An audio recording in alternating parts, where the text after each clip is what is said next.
Reel बहुत viral हुई आपकी, उसमें 8 का पहाड़ा और जिंदगी का पूरा सारा आपने बताया और लेकिन एक मिस कर दिया आपने। जानबूझ के नहीं किया। अच्छा, पहली बात तो फ्लो में मैं भूल गया। तो बॉम्बे में रहना, खाना पीना, सोना बहुत बड़ा चैलेंज है, तो वो कैसे मैनेज किया? मैं किसी के सहारे नहीं गया, मैंने खाना चोरी करके खाया।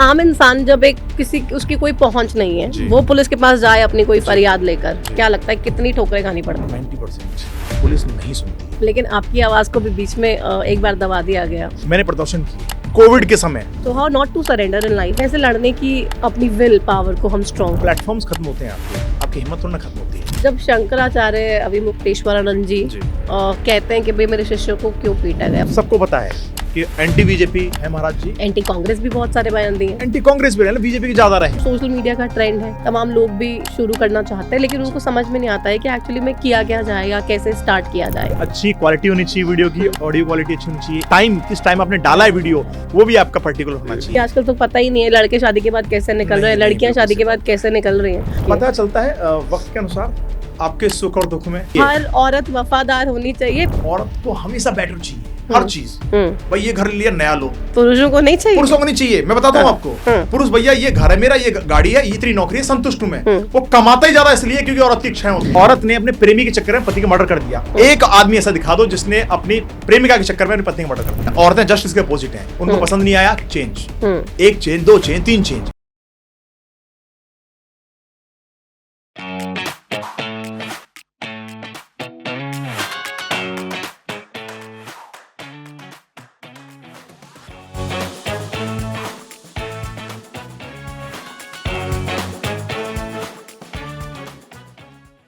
नमस्कार, आप सभी का बहुत बहुत स्वागत है और आप देख रहे हैं प्रतिमा दत्ता पॉडकास्ट।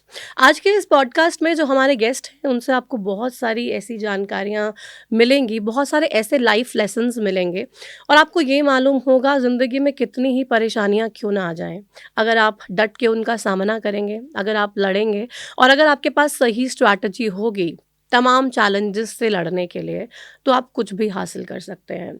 मुंबई से करियर की शुरुआत करते हैं, एड मेकिंग में ज़्यादा जाते हैं और उसके बाद कैसे आम लोगों तक, उनकी परेशानियों तक और उनको सुलझाने तक की आवाज़ उठाने से लेकर तमाम प्रशासन के लोगों से लड़ने तक, बहुत सारी ऐसी कहानियाँ वो आज हमें सुनाएंगे जिससे हमें ये भी मालूम होगा कि आखिर जर्नी एक इंसान की कितनी मुश्किल हो सकती है और उस मुश्किल जर्नी को आप आसान कैसे अपने कॉन्फिडेंस से, अपने काम से बना सकते हैं और ना सिर्फ अपनी ज़िंदगी आसान करना बल्कि लोगों के लिए उनकी लाइफ को कैसे आप ईजी कर सकते हैं, प्रॉब्लम्स का कैसे सोल्यूशन दे सकते हैं और एक मकसद कहते हैं ना जीने का, वो मकसद ना सिर्फ अपने लिए बल्कि दूसरों के लिए भी आप ला सकते हैं कि वो भी किसी दूसरे इंसान के लिए कुछ अच्छा लाइफ में कर सकें।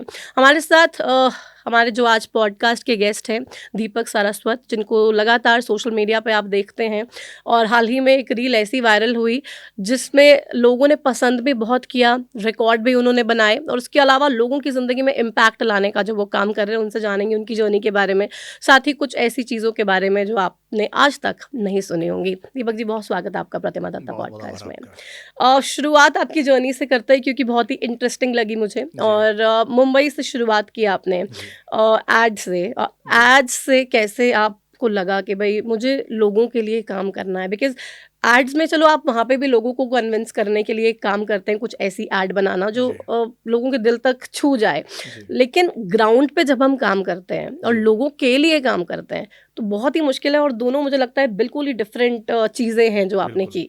एक्चुअली मेरा बचपन जो है, मैं एक फौजी का बेटा हूँ। अच्छा, तो देश से लोगों से जुड़ाव तो वहीं से शुरू हो जाता है। दूसरा ऐसा है कि मैं मिलिट्री स्कूल में पढ़ा हूँ। ओके। तो डिसिप्लिन, समझदारियाँ, समाज की जिम्मेदारियों की जानकारियाँ, ये सब पहले से ही थी। बॉम्बे में जाने से पहले एक प्रोफेशन था मेरा मर्चेंट नेवी, जो बहुत कम लोगों को पता है। अच्छा, मर्चेंट नेवी में भी? मैं मर्चेंट नेवी में था। 16 साल की उम्र में भर्ती हो गया था। ओके। मैं दुबई, मेरा पहला प्लेसमेंट हुआ। तो वहाँ जब मैं लोगों को देखता था, वहाँ की लाइफस्टाइल देखता था, तो मेरे मन में भी इच्छा जागती थी कि भाई मैं भी ऐसी जिंदगी जीऊँ। वो जिंदगी के लिए चाहे कितना भी परिश्रम करना पड़े, तो उसके लिए जो साधारण रास्ता मैंने देखा वो था बॉलीवुड। मुझे लगता था कि यार फिल्म बनाएंगे तो कुछ चमत्कार हो जाएगा, फेमस हो जाएंगे, पैसे आ जाएंगे। पर ये नहीं पता था कि इसके पीछे की स्ट्रगल स्टोरी कितनी लंबी चलती है। तो मैं घर से भागकर मर्चेंट नेवी में गया, मर्चेंट नेवी से भागकर बॉलीवुड में आया। ओके, तो मर्चेंट नेवी कब छोड़ी आपने? मैंने 1 साल किया था। अच्छा, बस 1 साल 2010। ओके। वो छोड़ के मैं बॉम्बे पहुंच गया। पूरी फिल्म स्टोरी की तरह पहुंचा मैं। एकदम ट्रेन से गया था, 3000 रुपए जेब में लेके गया था, मम्मी पापा से कुछ लिया नहीं मैंने, भाग कर गया था घर से भी। वो भी मतलब मर्चेंट नेवी से छुट्टी आया, छुट्टी से घर चला अच्छा, गया। छुट्टी से फिर वापस गए नहीं, लेकिन वापस मर्चेंट गया नेवी में नहीं। भी मैं जानना चाहूंगी, क्योंकि बहुत कहते हैं अकेलापन भी है, specially when you are selling, तो कुछ है ही नहीं ना, बस आपको दूर दूर तक सिर्फ समुद्र ही दिख रहा 10-12 है। दिन समुद्र की हवाएं खानी है। सी सिकनेस होती है आपको, क्योंकि लहरें जब आती हैं तेज तो आपको उल्टी जैसी प्रतीत होती हैं। आप उन्हीं 15 लोगों का चेहरा देख रहे हो। अब वो खाने के लिए फ्रोजन फूड्स हैं आपके पास में, मन पसंदीदा कुछ बना नहीं सकते, जो कुक ने बना दिया वही खाओगे आप। फिर एक फोन टाइम भी चलते नहीं है, फोन नहीं चलते आपके। जब आप शोर पे आते हो चलते हैं किनारे पे, लेकिन आप समुद्र के बीचों बीच रहोगे, आप एंकर पे रहोगे, जब आपका एंकर डला होगा तो आपको ऐसा लगता है कि यार घर की याद आ रही है, अब मतलब घर लौटना चाहिए। आपको ऐसा लगता है कि यार मैं इस चीज के लिए नहीं बना एटलीस्ट। फिर आप जब 6-7 महीने बाद घर आते हो तो आपके घर का लगाव कहीं ना कहीं ऐसा लगता है कि एक तो आप पैसा कमा रहे हो खूब सारा, आपकी सैलरी बहुत अच्छी है, दूसरी बात यह है कि आप घर वालों के लिए गिफ्ट्स ला रहे हो, चीजें ला रहे हो, तो आसपास मोहल्ले का तो माहौल ऐसे ही बन जाता है। लेकिन इस अकेलेपन के बीच मैंने बहुत सारी पोइट्रीज लिखी मेरी माँ के लिए। मैं दुबई से लिख के भेजता था, क्योंकि मैं राइटर था बचपन से, तो मुझे ऐसा लगता था नहीं यार मुझे अब बॉलीवुड में जाना चाहिए। मतलब क्रिएटिव फील्ड में ही आपका ज्यादा इंटरेस्ट था, तो आपको अपने आप पुश मिला वहां, मैं उसमें लाना चाहता था, तो वहां से भाग कर मैं फिर बॉम्बे गया। और बॉम्बे जाना एक पूरी फिल्मी कहानी की तरह है कि मुझे याद है 5 जनवरी 2010 जब मैं बॉम्बे जा रहा था, सीट पर बैठने की जगह नहीं थी। पंजाब मेल ट्रेन का नाम था। ट्रेन रुकती है रात को, जगह नहीं है, टॉयलेट की सीट के बगल में बैठकर जहां 2 ट्रेन के डब्बे मिलते हैं वहां बैठा हुआ हूं। कड़कती ठंड है। मैंने 2 रुपए का अखबार खरीदा नीचे बिछाने के लिए, ठंड लग रही थी, अखबार ही ओढ़ा मैंने, क्योंकि कुछ लाया नहीं था घर से। एक लैपटॉप का बैग था और एक जोड़ी कपड़े थे बस। और जब आप जनरल डब्बे में होते हो तो आपके पास जनरल डब्बे में ही थे। तो मतलब खड़े होने की भी जगह नहीं होती है। मेरे पास में। मुझे ऐसा लगा कि यार ये जीवन का शायद एक ऐसा चैप्टर खुल गया है मेरी लाइफ में जहाँ आगे कुछ पता नहीं है, पर मैं इसको जीऊंगा और इसमें हर हद तक कोशिश करूंगा कि इससे बाहर निकल जाऊं। और वो दिन था कि मैंने अपने लाइफ में ये सोचा कि अब कुछ भी हो जाए घर लौट के जाऊंगा, तो गाड़ी में जाऊंगा, पैदल तो नहीं जाऊंगा। अच्छा, उसी दिन सोच लिया, ठान लिया था मैंने। और कट टू नेक्स्ट 3 साल बाद मैं अपने घर होंडा सिटी खरीदी मैंने, हालांकि सेकंड हैंड खरीदी मैंने। मैं खरीद के मेरी माँ के पास ले गया और पूरे गांव में, पूरे घर में खुशी का माहौल था कि ये इतना हठी हो गया, इसका इतना हठी लड़का है कि जो बोलता है वो करके दिखाता है। तो 3 साल मुंबई में तो कहते हैं रहना बहुत ही मुश्किल है।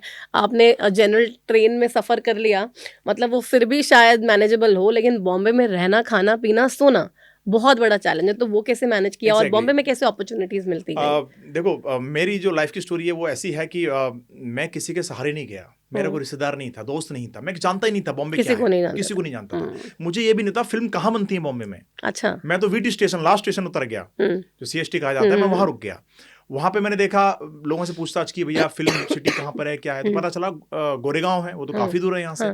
अब मैं यहाँ से, मुझे पता भी नहीं जाना कैसे है, मैं वहीं रुक गया। अच्छा, कुछ टाइम ऐसा चला कि जो पैसे थे वो चले, कुछ टाइम बाद में पैसे खत्म हो गए। मैंने खाना चोरी करके खाया है, ये मैंने किसी को बताया नहीं आज तक। कहाँ से चोरी किया? दुकान से ही मैंने खा लिया, फिर मैं उसका नजरें देख बचा के निकल गया। कई बार ऐसा किया मैंने। मुझे लगा यार ये, चूंकि टैलेंटेड थे हम लोग, क्रिएटिव लोग हैं, तो हमें पता है कि कैसे कैसे बेवकूफ बनाना है, क्या करना है। तो और वो दौर ही ऐसा था कि पैसे नहीं थे, 30 रुपए बच गए भाई, 30 रुपए थाली आती थी, 30 रुपए बच गए तो बहुत बड़ी बात थी मेरे लिए। और कहते हैं ना, भूख इंसान से कुछ भी करवा सकती है। तो पर जिद ये थी कि इस नगरी में आया हूं तो कुछ ना कुछ बड़ा करके जाऊंगा। उसके बाद जैसे तैसे पता लगाया कि भैया कहाँ फिल्म बनती है, शूटिंग कहाँ होती है, तो मैं MTV के एक सेट पे गया। और मजे की बात यह है कि बाद में उस MTV में जॉब कर रहा था। अच्छा। MTV के सेट पे पहली बार गया मैं असिस्टेंट क्रिएटिव हेड ACH के दौर पे मैंने ज्वाइन किया था बाद में। तो उस कहानी में मैं जब MTV के सेट पे गया तो रॉक ऑन शो चल रहा था, एक म्यूजिकल शो था, उसमें मुझे एज ए ऑडियंस 300 रुपए देके खड़ा किया गया। मुझे सिर्फ सेट देखना था। अब यकीन नहीं मानोगे, जब मैं लोगों को देखा मैंने कि मैं किस भीड़ में आया हुआ हूँ और मुझसे क्या कराया जा रहा है, ताली बजवाई जा रही है सिर्फ, मैंने खाना नहीं खाया। वहाँ जो ब्रेक होता है उसमें खाना मिलता है, खाना नहीं खाया, इस खुन्नस में कि मैं इस चीज के लिए नहीं आया हूँ, मैं भूखा रह जाऊंगा, पर मैं वहां जाना चाहता हूँ जहां वो लोग बैठे हुए हैं। तो मैं बहुत प्रयास किए मैंने, डायरेक्टरों से मिला, प्रोड्यूसर से मिला, बहुत ठोकरें खाई, रहने की जगह नहीं थी, पैसे नहीं थे। मैंने 6 दिन प्लेटफॉर्म पे बिताए हैं, CST प्लेटफॉर्म पे, जहाँ भिखारी जरूरतमंद लोग बैठे रहते थे, वो मुझे समझते थे मैं भी भिखारी हूँ। पर चूंकि मैं शरीर से ठीक ठाक दिखता था, एक लैपटॉप का बैग था, पुलिस के डंडे भी खाए हैं मैंने, पर वहां से एक उम्मीद जागी कि मैं कितना भी नीचे गिर जाऊं, मैं जीरो से नीचे नहीं हो सकता, मैं ज्यादा से ज्यादा हारूंगा, मरूंगा तो नहीं, पर एक दिन ऐसा आएगा कि मैं इस पर राज जरूर करूंगा इस नगरी पे। धीरे धीरे धीरे टाइम बढ़ता गया। 1.5-2 साल बाद ही मुझे छोटे मोटे सीरियल्स में एज अ राइटिंग का काम मिला। स्टार प्लस हुआ, जी टीवी हुआ, यहाँ मैंने थोड़ा बहुत काम किया, किसी के नीचे काम किया, ऑफिसों में काम किया। धीरे धीरे सैलरी मिलने लगी 12,000, 13,000, 15,000। फिर एक गाड़ी पे नज़र पड़ी, मालिक से रिक्वेस्ट की मैंने, मुझे सस्ते में दे दो। तो उस समय वो गाड़ी वो 1.5 लाख में देने को तैयार हुआ, जो कि बहुत पुरानी गाड़ी थी, पर मुझे लगा मेरे लिए बेस्ट है। तो अब चूंकि मैंने कभी गाड़ी चलाई भी नहीं थी, हमारे घर में गाड़ी नहीं थी, तो मेरे लिए वही मर्सिडीज BMW थी। तो मैंने वो खरीदी और गाँव आया उस शौक से कि मेरी माँ को बोल के कि आज मैंने माँ को कहा था, देखो क्या होता है कि आम तौर पे लड़के भाग जाते हैं, लड़कियां भाग जाती हैं, तो लोग कहते हैं अरे यार वो तो बिगड़ गया है, भाग गया है, कई बातें होती हैं, समाज परेशान कर देता है, माँ बाप का जीना मुश्किल हो जाता है। माँ रोती थी कि बेटा समाज क्या बोलेगा, लोग क्या बोलेंगे। मैं कहता था कि मम्मी आप देखना, समाज आपको बुरा भला कहेगा, मेरे बारे में 10 बातें करेगा, आपका साथ छोड़ देगा, पर जिस दिन मैं सफल हो जाऊंगा उस दिन यही समाज बोलेगा कि हम तो जानते थे कि आपका लड़का बहुत बड़ा आदमी बनेगा। और एग्जैक्टली वही हुआ कि लोग आने लगे, पूछने लगे, अरे भैया कहाँ से आए हो, अरे हम तो देखते रहते हैं आपको, क्योंकि उस टाइम सोशल मीडिया में आने लग गया था। 2009 में मैंने फेसबुक बनाया और 2013 के आते आते मेरे 1 लाख फॉलोअर्स हो गए थे फेसबुक पे। और उस जमाने में 1 लाख होना बहुत बड़ी बात है, ठीक है। तो लोग पूछने लगे मेरे को, नेता पूछने लगे। तो ये दौर आया और इस दौर को मैंने बहुत अच्छे से एंजॉय किया। तो बॉम्बे से फिर सोशल मीडिया, क्योंकि तब तो बहुत ही कम ऐसे लोग होते थे, विरले ही होते थे जिनको ये एहसास हुआ कि शायद हमें सोशल मीडिया पे इट इज़ द टाइम कि भाई आप अब शुरू करोगे तो आगे आपको बहुत अच्छा व्यूअरशिप और स्कोप बहुत ज़्यादा है। तो उस टाइम में आपने सोशल मीडिया में स्टार्ट कर दिया था। तो उस टाइम में भी आपने फिर लोगों की हेल्प करना या फिर लोगों के रिलेटेड वीडियोस बनाना, या फिर मतलब क्यों ये सोचा कि भाई आपको सोशल वर्क में ही जाना है और आप यहाँ पे ही लोगों की मदद करके कुछ कर सकते हैं? क्या होता है ना कि आपका वक्त जब गुजरा होता है ना उस स्थिति में, तो आपको पता होता है भूख क्या होती है, गरीबी क्या होती है, ज़रूरत क्या होती है। मुझे किसी ने सपोर्ट नहीं किया, साथ नहीं दिया, तो मुझे ऐसा लगता था मुझ जैसे तमाम ऐसे बहुत लोग होंगे जिनको साथ की ज़रूरत है। एक छोटा सा वाक्य सुनाऊंगा मैं। एक लड़का था मेरी तरह ही, कभी आया होगा किसी ज़माने में, वो आदमी बीमार हो गया और उसके पास इलाज के पैसे नहीं थे, वो स्टेशन में पड़ा हुआ था। एक बार मैं स्टेशन से गुजर रहा था तो पड़ा हुआ था, जब उसके पास गया तो उसने इंग्लिश में कुछ बात की मुझसे हल्की फुल्की। मैं उसको देखा, भैया कहाँ से हो, कैसे हो, पता चला यूपी का है, जौनपुर का है। उसकी आंतों में इन्फेक्शन था और वो चल नहीं पा रहा था। मैंने उसको ऑटो में बिठाया, बोलता भैया मेरा पैसे नहीं ऑटो के, मतलब कोई बात नहीं मैं पे करूंगा। उसकी आंखों में आंसू थे, मतलब वो रोने लगा कि भैया यार आज के ज़माने में कौन करता है, आप कहाँ से आए हो, आप कोई देव पुरुष हो, देवता के अवतार हो, कौन हो आप। मैंने भैया यार बस मेरे को अपनी बात याद आ रही है कि जब मैं बीमार था, मेरे को जब टाइफाइड हुआ, मुझे किसी ने नहीं उठाया, मैं रोड पर पड़ा हुआ था, मेरी माँ मुझे फ़ोन कर रही, बेटा कैसे भी करे गाँव आ जा। तो आज मुझे वो टाइम याद आ रहा है मेरे भाई, और मैं तेरे को हॉस्पिटल लेके जाऊंगा। और वही हुआ कि मैं अस्पताल लेके गया। तब से मुझे प्रेरणा जागी कि यार ऐसे नहीं जाने कितने लोग होंगे जो प्लेटफॉर्म पे बैठे होंगे, किसी का इंतजार कर रहे होंगे, कोई तो आएगा बचाने के लिए हमें। तो उसी दिन से मैंने उसका पहला वीडियो डाला मैंने बना के मेरे फेसबुक पे। उसमें कुछ 12-13 हज़ार व्यूज़ आए थे उस समय, और उस समय 12-13 हज़ार आना बहुत बड़ी बात हो गई थी मेरे लिए। मैंने बोला यार ये तो अच्छे व्यूज़ भी आ रहे हैं इस पे, और किसी मदद करने से बहुत लोग शुभकामनाएं दे रहे हैं, बहुत लोग मेरे को प्रेस कर रहे हैं कि भाई आपने कितना कमाल का काम कर दिया। और कुछ लोग इंस्पायर भी तो होते हैं ना आपके अच्छे कामों को देख के कि भाई हम भी थोड़ा बहुत कर लें। ये खुद को भी अच्छा फील होता है और लोगों को भी अच्छा फील होता है। और मेरी माँ ने मुझे बहुत अच्छा बोला कि बेटा तूने ये अच्छा काम किया। तो धीरे धीरे धीरे सिलसिला चल पड़ा, मैं लोगों की मदद करने लगा, और एक वक्त ऐसा आया कि मैंने एक टाइम पे 1 लाख रुपए बांटे हैं। तो ये ऐसा वक्त आया कि जब लोग कहने लगे कि भाई ये मसीहा है, भगवान है, और तमाम कमेंट भर जाते थे इनसे।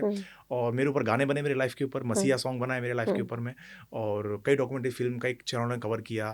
और धीरे धीरे ये फिर मेरी इंस्पिरेशन मुझे लगी कि यार अब इसी फील्ड में मुझे चल देना चाहिए, और आज तक वही करता आ रहा हूँ। तो जब सोशल मीडिया आपने चलाया, बहुत सारी ऐसी आवाज़ को उठाया जिनके बारे में कोई सुन नहीं रहा था, है ना। पुलिस वालों के पास तो वैसे भी अगर कोई गरीब इंसान जाए, आम व्यक्ति जाए, तो वो सुनते ज़्यादा है नहीं जब तक ऊपर से कोई डंडा ना आए या फिर कोई ऐसी आवाज़ उनके साथ ना हो जिससे कि उनको सुनना ही पड़े। तो आपकी ज़िंदगी के भी बहुत सारे ऐसे किस्से हैं जब पुलिस ने डराया भी, धमकाया भी, लेकिन आपने कहा पुलिस ने बाकायदा मेरे पर FIR की धमकी दी कि हम आपको डाल देंगे, जेल में डाल देंगे। मैं भैया आप जेल में डालोगे तो मैं आपके जेल के बाहर बैठ जाऊंगा, पर इस इंसान को इंसाफ मिलना चाहिए।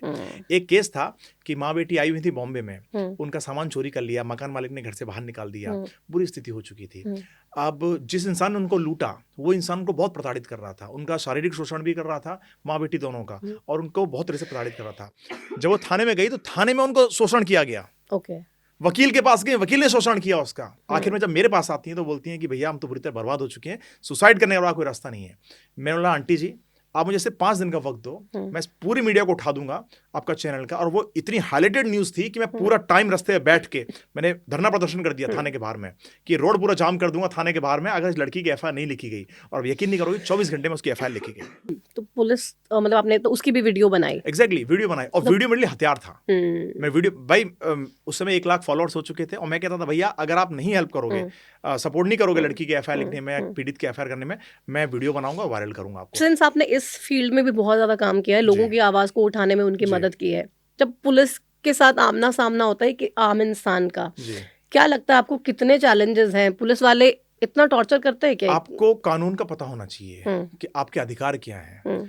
पुलिस आपको फर्ज याद दिलाती है, आपका ये फर्ज था, लेफ्ट में चलना चाहिए, ये करना चाहिए, पर आपके अधिकार क्या है वो पुलिस नहीं बताती। और आम जनता को पता भी नहीं है कि पुलिस वाला आपसे जबरदस्ती नहीं बुला सकता, आपको रात में कॉल के परेशान नहीं कर सकता, लड़की से रात तक बात नहीं कर सकता, बहुत सारी चीजें हैं। तो ये मुझे पता था, और मैं अपने अधिकारों का क्या इस्तेमाल कर सकता हूँ ये भी पता था। भाई मैं मुझसे पूछते थे आप कौन हो, इनके रिश्तेदार हो? मैं नहीं, मैं आम नागरिक हूँ। मैं यही बोल के जाता था। क्या मेरा अधिकार नहीं है किसी का पक्ष लेना? क्या मैं पक्षकार नहीं बन सकता किसी का? मैं एक सोशल एक्टिविस्ट हूँ। बाद में भी मेरे अंदर वो आ गया कि सर इतने फॉलोअर्स हैं, इतने मिलियन मुझे देखते हैं, ब्ला ब्ला, डराने के लिए। और पुलिस वाले वाकई डरते थे इससे। जैसे मैं अपनी फाइल आगे करता था, मतलब सर एक व्यूज देख लो, जैसे मैंने मोबाइल नहीं, लेकिन आपके पास तो चलो व्यूज थे, फॉलोअर्स थे, लेकिन आम इंसान जब एक किसी उसकी कोई पहुंच नहीं है, वो पुलिस के पास जाए अपनी कोई फरियाद लेकर, क्या लगता है कितनी ठोकरें खानी पड़ती हैं? मुझे लगता है 90% पुलिस नहीं सुनती है। मैं डंके की चोट पे कह रहा हूँ, मैंने 600 से ऊपर एफआईआर कराई हैं, और कितनी मुश्किलों का सामना करना पड़ा होगा। कितने तो ऐसे लोग थे जिनके पास में पुलिस ने पैसे मांगे हैं एफआईआर करने के मेरे जाने के बाद, कि ये तो चला जाएगा वीडियो बना के, पर आपको सहना पड़ेगा, आपको चाहिए तो 5,000 दे दो, 10,000 दे दो। बाद में फोन करके बोल रहे हैं। इतने केसेस हुए हैं कि मैंने कमिश्नर तक को, मेरे कई वीडियो ऑडियो वायरल हैं, दीपक सारस्वत वायरल ऑडियोस देखोगे ना यूट्यूब पे डाल के, तो कई पुलिस वालों को धमकी दे रहा हूं मैं, नोटिस आए, एफआईआर आए कि आप किसी आईपीएस से बात कैसे कर सकते हो? क्या करेगा इंसान? कहां जाएगा इंसान? अरे आपसे तो उम्मीद है, आप नहीं सुन रहे, वकील नहीं सुन रहा, कोर्ट नहीं सुन रहा, मीडिया पैसे लेती है, आदमी कहां जाएगा? कितनी आवाजें ऐसी आज भी देश में जो दबी हुई हैं, इसलिए बेसहारा हैं, उनके पास कोई नहीं है। तो मुझे लगता है इन लोगों की आवाज उठाने के लिए मुझे से लोगों को आगे आना पड़ेगा। लेकिन आपकी आवाज को भी बीच में एक बार दबा दिया गया, इतने लाखों फॉलोअर्स के पेजेस को। वक्त था कोरोना का, मैं कोरोना में बहुत ज़्यादा एक्टिव था। अस्पताल लूट रहे थे। एक लड़की का केस हुआ था, उसके भाई को कोविड निकला, बोला मेरा भाई अच्छा गया, मेरा भाई ठीक ठाक गया, और मेरे भाई को अस्पताल में कोविड बता के उसको भर्ती कर लिया गया। बाद में उसकी लाश को निकाला गया। मैंने अपनी आंखों से देखा, मेरे भाई के अंदर के सब चीर फाड़ करके सब निकाला गया है, किडनी विडनी सब निकाल ली गई है। और मुझ जैसे न जाने कितनी बहनें होंगी वहां पे जो अपने भाई को, पिता को खो चुकी हैं। प्रत्यारोपण हो रहा है, किडनी लिवर सब निकाले जा रहे हैं, क्योंकि भैया गोरख धंधा बना रखा था अस्पतालों ने। इसकी आवाज उठाने के लिए मैंने प्रदर्शन किए। कोविड के समय जब 5 लोगों का सामने खड़ा होना भी 144 धारा के अंतर्गत आता था, तब मैंने प्रदर्शन किए। एसपी को, डीएसपी को, सबको नाको चने तलवाए मैंने। ठीक है, अब ऐसा हुआ कि अस्पताल बैन हुए, नोटिस आने लगे, सरकार की आंखें खुली, मेरे पे बैन लगा दिया गया, मेरा यूट्यूब चैनल उड़ा दिया गया। ठीक है, एफआईआर की गई मेरे नाम पे, भारत सरकार ने एफआईआर की वाकई मेरे नाम पे, जिस सरकार के प्रमोशन के लिए मैं जाता था कभी, उस सरकार ने मुझे किया। फडणवीस सरकार ने मुझे बैन किया गया, एयरपोर्ट पर हंगामा कर दिया मैंने कि भैया वैक्सीन नहीं तो मैं फ्लाई क्यों नहीं कर सकता, मुझे इस बात की लिखित गारंटी दो कि वैक्सीन लगवाने के बाद मेरी मृत्यु नहीं होगी। जब आपका इंडियन मेडिकल एसोसिएशन का चीफ दो वैक्सीन लगवाने के बाद जिंदा न रह सका, तो मेरी क्या गारंटी दोगे कि मेरे इस वैक्सीन से मौत नहीं होगी? ठीक है, और मुझे ऐसा लगता था कि ये एक स्कैम है, क्योंकि इसमें न जाने कितने गोरख धंधे चालू हो गए सरकारी नौकरों के। तो मैंने आवाज ये उठाई कि भैया अगर आप आम जनता को घर में बिठा रहे हो तो सरकारी नौकरों की सैलरी बंद करो, ताकि इक्वलिटी हो। भाई ठेले वाला आदमी जो रोज दिहाड़ी पे 200 रुपए कमा के बीवी बच्चों का पेट भरता है, और जो करोड़ों भ्रष्टाचार में छाप रहे हैं, उनकी नौकरी आज भी चालू है तुम्हारी। तो इनके ऊपर मेरी लड़ाई थी, सरकार ने नोटिस भेजे, बाकायदा चैनल बंद किए गए, और बड़ी तकलीफ हुई मुझे, पर ठीक है, धीरे धीरे सब सही हो गया। तो फिर से उठना, खड़ा होना और उसी राह पे आगे बढ़ना बहुत ही चैलेंजिंग होता है, लेकिन हिम्मत वो कैसे, अगर एक आम इंसान के साथ भी ये चीज़ें हो जाए, ऐसा होता है ना कि हमें कुछ छोटी सी चीज़ हमारी उम्मीद के बराबर नहीं होती तो हमें लगता है कि बस कुछ है ही नहीं, हार जाते हैं, सरेंडर कर देते एग्जैक्टली हैं। So how not to surrender in life, और कैसे लड़ने की अपनी विल पावर को हम स्ट्रॉन्ग कर देखो, सकते हैं। प्लेटफॉर्म्स खत्म होते हैं आपके, आपकी हिम्मत थोड़ा ना खत्म होती है। हम्म, आपको बंद कर दिया गया, आपको रोक दिया गया प्लेटफॉर्म। 8 लाख पे फेसबुक पेज मेरा बंद कर दिया गया, हम्म, ठीक है। यूट्यूब चैनल 4 लाख के करीब था, वो बंद कर दिया गया। जिसे तुम 2-3 लाख रुपए महीने का कमा रहे हो, अचानक वो बंद हो जाए, आपके पास खर्चे खत्म हो जाए आपके, कैसे मैनेज करोगे? आप मैनेज करोगे अपने माँ बाप से, रिश्तेदारों से, यहाँ वहाँ से। लेकिन ठान के यार की थी कि आवाज़ को बंद नहीं होने दूंगा। फिर थोड़ा सोशल वर्क चालू किए, लोगों की हेल्प करना, रोटी पानी इलाज विलाज में, क्योंकि आवाज़ उठाना मुझे डर लगने लगा था कि यार फिर से मैं करूँगा तो फिर से कुछ कांड हो जाएंगे। तो मैंने अभी 2-3 साल में मेरे ऐसे वीडियोस नहीं आए जो पुलिस से लड़ना तो झगड़ना। मतलब ये सिस्टम ऐसा है जो हाँ, आवाज उठाए बेचारा, एग्जैक्टली। वो उसको ही डरा देते हैं। डरा क्या देगा, आपके वीडियोस डिलीट हो जाएंगे, आप सिस्टम के खिलाफ नहीं बोल सकते, आप सरकार के खिलाफ नहीं बोल सकते। नई पॉलिसी के अनुसार, मेटा पॉलिसी है कि आपका मोनेटाइज भी नहीं होगा, उससे पैसे भी नहीं कमा सकते आप, रिकमेंडेशन में नहीं आएगा आपका वीडियो। तो अब दूसरी बात, आपके पीछे पड़ जाएंगे। मेरे घर तक फॉलो किया गया है मुझे, पुलिस द्वारा, लोगों द्वारा। तो मुझे लगा कि नहीं यार, इस सिस्टम में अकेला हूं मैं। अच्छा, मैंने सोचा भी कि भाई मैं अकेला लड़ रहा हूं, जब मुझे सरकारी पद मिल जाएगा तो मैं और ही ताकतवर बन जाऊंगा। मैं लेने के लिए गया दिल्ली में, बुलाया गया मुझे, इतनी कंडीशन रखी गई सरकार द्वारा, ये नहीं करोगे, ऐसा नहीं करोगे। मैं भैया कठपुतली बना रहे हो क्या? मुझे कठपुतली बना दोगे आप तो ना मैं बोल कौन सी सरकार ने बुलाया? रिसेंट सरकार जो भारत सरकार में थी, बहुत बोला गया कि आपको राष्ट्रीय लेवल पे ये पद दे देंगे, ऐसा कर देंगे, वैसा कर देंगे। मैं भाई आप संगठन दे दोगे, आयोग दे दोगे, पर जब तक मैं खुल के लोगों की समस्या नहीं सुन पाऊंगा, मैं बीच नहीं जान पाऊंगा, तब तक उनका समाधान कैसे होगा? आप मुझे समाधान कराना चाहते हो या मेरे को रोकना चाहते हो? भाई मैं आज आपके साथ इसलिए हूं क्योंकि मैं आप पे भरोसा करता हूं। आप मेरा भरोसा तोड़ोगे तो मैं खिलाफ हो जाऊंगा, चाहे कोई भी सरकार हो। मैं ना मैं बीजेपी का हूं, ना कांग्रेस का हूं, ना आम आदमी पार्टी का हूं। मैंने हर सरकार का विरोध किया और हर सरकार वाले ने मेरे लिए अच्छे कमेंट्स भी किए हैं। हर नेताओं की वीडियो है मेरे पास में, एक्टर्स की वीडियो है कि ये इंसान अच्छा काम कर रहा है और सही काम कर रहा है। और लोगों की भी यही है कि आदमी ऐसा नहीं है कि भैया आप पैसे मिल गए, कुछ हो गया, मैं शांत बैठ जाऊंगा। 5-5, 10-10 लाख के ऑफर आए, जब इलाजों में पेट फाड़ दिया और ठीक से उसमें काम नहीं किया डॉक्टरों ने, ऑपरेशन से मौत हो गई, जाहिर हुआ अगले अस्पताल में, मैंने केस ठोका, 5 लाख रुपए का इनिशिएट ऑफर आया एकदम अगले दिन कि आप 5 लाख देके हट जाओ इस केस से। मैंने भैया पैसे डालो साइड में, अस्पताल बंद कराना है। फॉलो कराया गया, धमकियां दी गई, क्या नहीं किया गया। पर अकेला आदमी खड़ा है ना, सरकार ने साथ दिया ना, मीडिया ने साथ दिया। मुझे उम्मीद थी कि मैं जहां खड़ा होऊंगा सरकार मेरा साथ देगी, सिस्टम मेरा साथ देगा, पर आप क्या कर सकते हो, क्योंकि आपकी चलेगी नहीं ना इस देश में। तो ये है कि आम आदमी का जीना बहुत मुश्किल है। आम आदमी का सहयोग कोई करता ही नहीं। पहली बात तो सहयोग किसका करेंगे?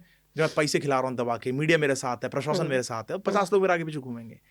आज अगर मैं अकेली गाड़ी में चलता हूँ, मेरा अटैक कर दे, क्या हो जाए, ना बुलेट प्रूफ गाड़ी है, ना कवच है, ठीक है, कैसे करोगे आप? मैं कैसे कंटिन्यू करूंगा जब तक मेरा ताकत नहीं होगी?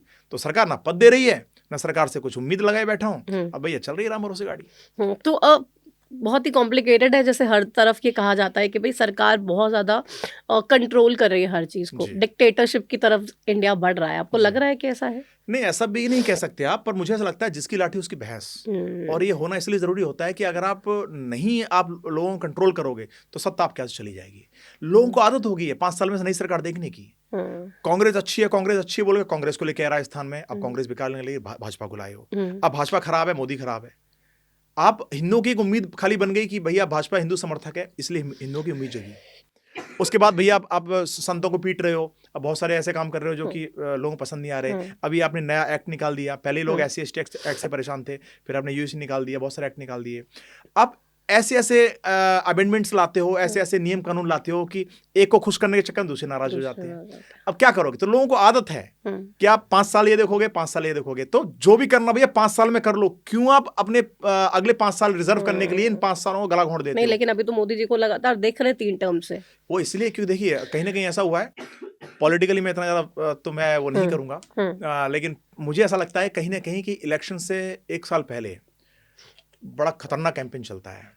हर हिंदू के दिल को झकझोरा जाता है, कटोगे तो बटोगे, बहुत सारी चीजें ऐसे होती हैं। मुझे ऐसा लगता है ठीक है, अच्छी बात है, मैं हिंदू हूं और सनातन प्रेमी हूं, होना चाहिए, लेकिन विकास के बदले नहीं होना चाहिए।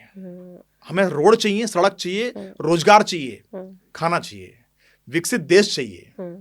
इसके बदले ये नहीं चाहिए कि मंदिर बना दिया, अस्पताल बंद कर दिया आपने। लोग भूखे मर रहे हैं, अपने धर्म के लिए बड़ी व्यवस्थाएं कराते हैं। लेकिन धर्म की जब हम बात करते हैं और जब शंकराचार्य अविमुक्तेश्वरानंद जी जी कहते हैं कि भाई मेरे शिष्यों को क्यों पीटा गया, उनका जी पालकी से जाना जी पूरा देश में बवाल कर देता है। जी दुख देखिए, नहीं होता है देख के? ये तो जग जाहिर है कि महाराज जी का बीजेपी से कभी बनी नहीं। सबको पता है कि एंटी बीजेपी है महाराज जी। एंटी कांग्रेस भी बहुत सारे बयान दिए हैं। एंटी कांग्रेस भी रहे, बीजेपी के ज्यादा रहे हैं। कारण ये रहा है कि अगर आप सुनोगे नहीं तो आपको दबा दिया जाएगा, अगर आप आवाज उठाओगे दबा दिया जाएगा। पर यह सनातन की आस्था पर गहरी चोट है कि जिस तरह से आपने इस महामेले में ब्राह्मणों को पीटा है, उनकी चोटी पकड़ के लात मारी है उनके घुटनों में, बच्चों तक को आपने नहीं छोड़ा, ये बहुत बड़ा, मतलब मैं तो कहता हूं कि ये अमानवीय घटना है। ये ह्यूमन राइट कहां गया? मैं कहता हूं आयोग कहां गए सारे, सनातन बोर्ड कहां गया? जितने भी साधु महात्मा चुप क्यों बैठे हैं जो बोलते थे कि भैया हिंदू एक हो जाओ? अरे तुम अपने संत को नहीं बचा पा रहे हो। और उसमें भी संतों में भी अब धड़े बट गए हैं, कोई समर्थन में बोल रहा है, हालांकि बहुत ही कम बोल रहे हैं, लेकिन जो सत्ता में बैठा हुआ है वो भी एक साधक है, वो भी एक योगी है, और जिस पर अत्याचार हुआ वो भी एक योगी है। तो दो पक्ष हैं कि भैया इसकी नहीं सुनेंगे तो ये आउट कर देगा, और अगर इनको समर्थन दे दिए भाई तो इनके तो खास बनी जाएंगे, पर महाराज जी नहीं छोड़ेंगे। तो बहुत सारी चीजें हैं कि मुझे लगता है कि अब संत के बीच का ईगो क्लैश हो रहा है।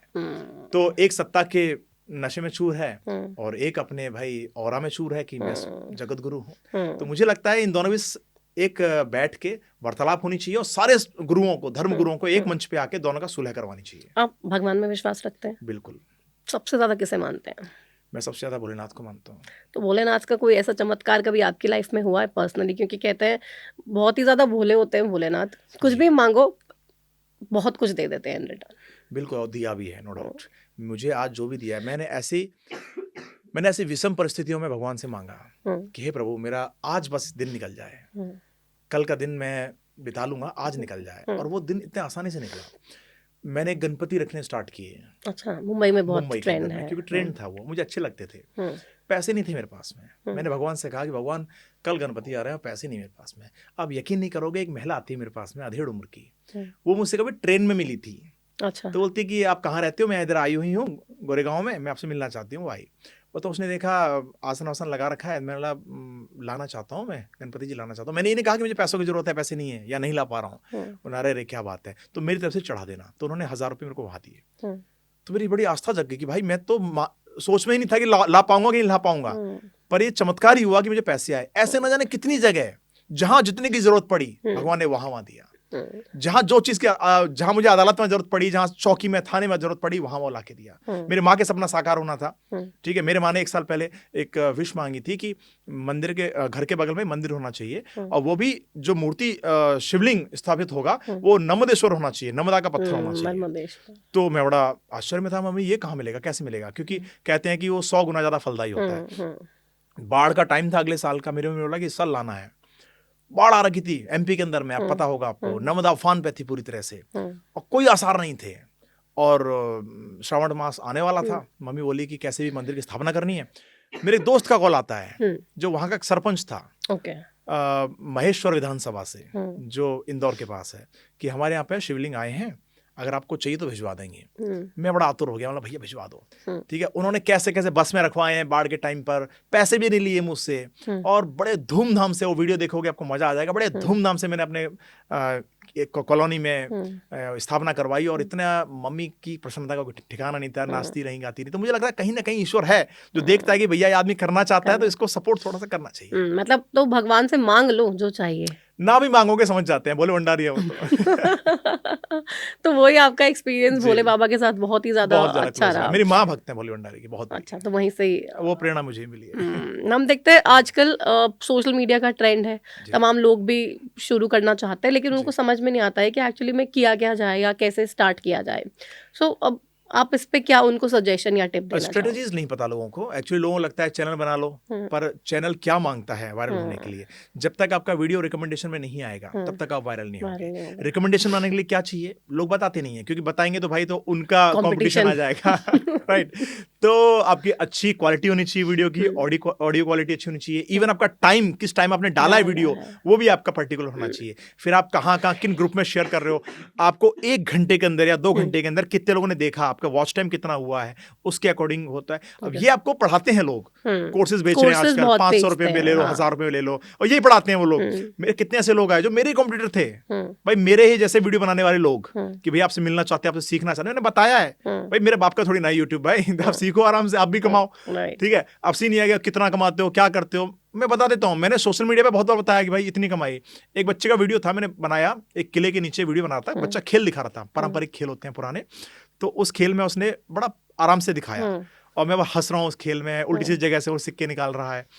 तो उसको मैंने जाते हुए 200 रुपए दिए कि बेटा थोड़ा सा कुछ कर लेना, उसको शिक्षा दी लोगों को कि ऐसे लोगों की मदद करनी चाहिए, वरना ये पारंपरिक खेल हमारे देश से लुप्त हो जाएंगे। ये वीडियो बहुत वायरल हुआ, 20 मिलियन पहुंचा, और उस वीडियो ने करीब $1200 करीब उस समय कमाया 2 दिन के अंदर में। वाकायदा मैं लाइव में आके दिखाया कि भैया जितना ये वीडियो कमाएगा उतना इस बच्चे की पढ़ाई के लिए मैं खर्चा करूंगा, और वाकायदा किया भी मैंने। तो कोई नहीं दिखाता आजकल, कौन दिखाता मेरी कमाई इतनी है। आजकल तो बताते हैं यूट्यूब के, भाई यूट्यूब कहता है आप अपनी इनकम डिस्क्लोज नहीं कर सकते। नहीं, मैं फेसबुक की बात कर रहा हूं, फेसबुक अच्छा, यूट्यूब पे भी दिखा देते हैं, आप इनडायरेक्टली दिखा सकते हो, कोई इशू नहीं है ऐसा। ये वो अलग बात है कि बड़े यूट्यूबर्स हैं, उनको क्लॉज दिए गए हैं कि आप नहीं दिखा सकते, पर मुझे लगता है कि आप छुपाओ क्यों भाई। आदमी, एक बड़ा आदमी अपना आधा पैसा ये दिखाने में खर्च करता है कि बड़ा आदमी है, ठीक है। जो आदमी की सैलरी 1 लाख रुपए की 50,000 खर्च करेगा रहने में, खाने में, ये दिखाने में कि भाई 1 लाख कमाता हूं मैं। तो मुझे लगता है दिखाना क्यों नहीं चाहिए, इंस्पिरेशन दो ना लोगों को भाई कि मैं कमा रहा हूं, आप भी कमाओ। नहीं तो सोशल मीडिया की जर्नी कैसे स्टार्ट करे एक आम इंसान? पहले अपने टैलेंट को पहचाने, जबरदस्ती ना करे कि नहीं भाई मैं हीरो बन जाऊंगा। अगर आप में अंदर क्वालिटी नहीं है, और अपनी नजरों से मत देखो, आप दूसरों की नजरों से देखो। 10 लोगों को पूछो भैया कैसा लग रहा है, कैसा लग रहा है, अच्छा लग रहा है, तो मैं स्टार्ट करता हूँ। मैं लेखक हूँ, ठीक है, मैं अगर एक्टर बनने के लिए चला जाता कि भैया हीरो बनना है, तो शायद मैं कुछ नहीं कर पाता, पर मैंने स्टार्टिंग से कहा कि मैं ऑफ कैम रहूंगा।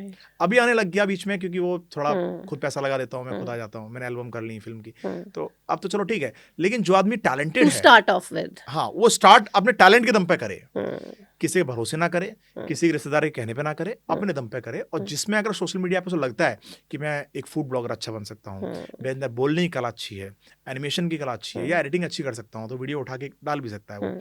मेरे दोस्त कई सारे ऐसे हैं जिनकी इनकम 11-11, 12-12 लाख रुपए हर महीने की है, और वो इंसान कुछ नहीं करते, मात्र कपिल शर्मा शो, ये सोनी के अदर शोज, इनको उठाते हैं, उनमें एडिट करते हैं, फ्रीक्वेंसी चेंज करते हैं, वेवलेंथ चेंज करते हैं, और घुसा देते हैं, और उनसे कमाया है उन्होंने, बाकायदा टैलेंट था उनके पास में। तो मुझे लगता है कि आपका जिसमें टैलेंट है उसका इस्तेमाल कीजिए। हाँ, क्वालिटी का ध्यान रखिए, audio quality, video quality, uploading quality, ठीक है, इन सब का लोग ध्यान नहीं रखते, इसलिए चलने का। क्योंकि अभी बहुत सारे लोगों के पास जो स्टार्ट करना चाहते हैं, बहुत सारे रिसोर्सेज भी नहीं होते हैं, बहुत अच्छे कैमराज नहीं है, बहुत अच्छे फ़ोन नहीं है, बहुत अच्छे ऑडियो सेटअप्स नहीं है कि वो उस माहौल की रिकॉर्डिंग कर सके। तो मतलब ज़रूरी है कि बहुत बड़े बड़े सेटअप्स होंगे तभी आप अच्छा कर पाओगे। बिल्कुल नहीं है, देखो क्वालिटी ज़रूरी नहीं है कि आपने मनोज डे का नाम सुना होगा, बहुत सारे लोग थे जिनके पास में कुछ नहीं था, और बहुत सारे ऐसे लोग हैं, एक कई न्यूज़ चैनल ऐसे हैं जिन्होंने कुछ नहीं था। आमतौर पे क्या होता है कि हम कंसिस्टेंसी नहीं बना पाते, लोग 1 महीने करेंगे, अगले महीने बंद हो जाएंगे, गैप दे देंगे। मैंने अभी एक चैनल स्टार्ट किया, दिल से दीपक, चूंकि मैं राइटर हूँ, शायरी हूँ करता था, पर मैं अपने चैनल पे बोल नहीं सकता, क्योंकि एक गुस्से वाला चेहरा, शायरी बोलते हुआ अच्छा नहीं लगेगा, और लोग पसंद भी नहीं करें। मैंने डाल के देखा, लोगों ने पसंद नहीं किया, क्योंकि ऑडियंस ही वैसी है मेरी, मारधाड़ वाली, चिल्लाने वाली, गुस्से वाली, तो लोग शायरी, प्यार, प्रेम, इश्क, मोहब्बत पसंद नहीं करते। तो मैंने दिल से दीपक एक चैनल शुरू किया, आप खोल के देख लेना, हमारा हर वीडियो लाखों में है, और उसको चालू किए हुए 4-5 महीने हुए हैं, कोई स्ट्रेटेजी नहीं अपनाई, कुछ नहीं अपना। हाँ, एक फेस वैल्यू हो सकती है जो कि एक गई होगी वहां पे, लेकिन मुझे पता है ना कैसे करना है, क्योंकि एक्सपीरियंस है भाई। टाइम पे जाता है मेरा वीडियो, पर डे एक वीडियो, चाहे कुछ भी हो जाए। मैं एडमिट था 5 दिन, पर वीडियो नहीं रुके, क्योंकि बैकअप था, बनाया हुआ रखा हुआ था। तो कंसिस्टेंसी होनी चाहिए कि आप रोज डाल रहे हो, रोज उसी क्वालिटी डाल रहे हो, आपको पता लगने लगेगा धीरे धीरे कहाँ कमियां आ रही हैं, कहाँ आपका फ्लो कम आ रहा है, कहाँ आपकी टाइमिंग में मिसमैच हो रहा है। जब आपके कम व्यूअर्स आएंगे वो पता चल जाएगा। अब तो हम देख के बता देते हैं कि भाई 1 मिलियन वाला वीडियो है, मैं स्क्रिप्ट बोलते अपने कैमरा में बोल देता हूँ भाई 1 मिलियन वाला वीडियो रिकॉर्ड करना है, पता चल जाता है कि ये मिलियंस में जाएगा, ठीक है। तो मुझे लग रहा है कि लोगों को सीखना चाहिए, और ऐसे लोगों से समझना भी चाहिए। तो शुरू कैसे भी करो, बट जो आपका फोटे है, जिसमें आप बेस्ट हो, उसी से आपको शुरू करना चाहिए। अब एक रील बहुत वायरल हुई आपकी, उसमें 8 का पहाड़ा और जिंदगी का पूरा सारा आपने बताया। लेकिन एक मिस कर दिया आपने शायद जी, उसमें 64 हाँ 64 मिस कर दिया। तो वो रील वायरल होने का कारण क्या था? वो 64 जानबूझ के मिस किया था आपने? Was it a part of the strategy और देखो, लाइक और वैसे ही जानबूझ हो के गया था? नहीं किया। अच्छा वैसे पहली ही हो बात गया। तो फ्लो में मैं भूल गया। हाँ। ठीक है, तो उसमें रिटायरमेंट था 64 पे, अच्छा। वो मैं भूल गया। हुँ। अब सीन ये हुआ कि अब मैं आपको वही समझाना चाह रहा हूँ कि वायरल क्यों हुआ वीडियो वो। एंगेजमेंट बढ़ी उस पे। हाँ। क्यों एंगेजमेंट बढ़ी? मैं भूल गया था, तो वो कमेंट मेरे को याद दिलाने के लिए, अरे भाई 64 तू स्कूल नहीं गया क्या, तुझे पता नहीं है क्या? ठीक है, लोग मेरे को गंदा गंदा कमेंट कर रहे हैं। 10,000 सुपर कमेंट्स हैं जो मेरे को मेरी गलती एहसास करा रहे हैं कि भाई 64 खा गया क्या, 64 में तू ये हो गया, पागल हो गया, सटे आ गया था, ऐसे करके। अब चूंकि लोगों ने कमेंट किया होगा रोक के वीडियो को, बार बार सुना होगा, तो एंगेजमेंट बढ़ी। ज्यादा ज्यादा कमेंट आए तो भाई इंस्टाग्राम को लगा होगा कि भाई ये वीडियो ज्यादा ज्यादा लोग देख रहे हैं, तो रिकमेंडेशन में आया। पर चूंकि वीडियो भी अच्छा था थोड़ा सा, जिंदगी को आप यकीन नहीं मानोगे, मैं अस्पताल में बैठा हुआ था, मेरा सर्जरी होने वाली है 1 घंटे में, मेरे बगल में पेशेंट हो रहा है, उसकी भी सर्जरी है। ठीक है, वो 8 का पहाड़ा सुन रहा है, बहुत देर से सुन रहा है, वो अपने रिश्तेदार को सुना रहा है, मैं बगल में बैठ के देख रहा हूँ कि भाई सुन रहा है। तो मैं उसको बोला, अंकल क्या बोला है लड़के ने? हाँ भैया बहुत अच्छा बोला यार, इसकी शक्ल कुछ मेरे जैसी मिलती है ना? हाँ मिलती है तो भैया। वो ध्यान नहीं दे रहा है मेरे पे। अब मैं बोल रहा हूँ भाई मेरे को देख, अच्छा लगता है ना कि लोग देख रहे हैं आपको। अब सर्जरी होगी, मेरे पेट में भयंकर दर्द था, एक दिन होश नहीं रहा, एडमिट, अगले दिन होश आया मुझे, तो कराते हुए देख रहा हूँ, वो बार बार देख के जा रहा है मेरे को। मेरी मम्मी आई हुई थी, सब बैठे हुए थे। फिर मैंने बोला, अंकल 8 का पहाड़ा बड़ा अच्छा था यार, सुना दो ना। अरे भैया पता नहीं, देख रहा खोज रहा है। तो मेरे कैमरामैन साथ था मेरे, उसने बोला यही था क्या अंकल? भैया मिलती नहीं भैया की शकल। अरे भैया अब यहाँ कैसे, उसको यकीन नहीं होगा मैं उसके सामने हूँ। वो एकदम फोटो, अब मैं भाई हालत में नहीं हूँ फोटो खिंचाने की, वो फोटो खींचे जा रहा है मेरे। ऐसे सबक मिलता है कि जब मैं देखता हूँ कि लोग पहचान लेते हैं। बहुत सारे लोग हैं, पुराने वीडियोस भी बहुत वायरल रहे मेरे, 60 मिलियन 30 मिलियन।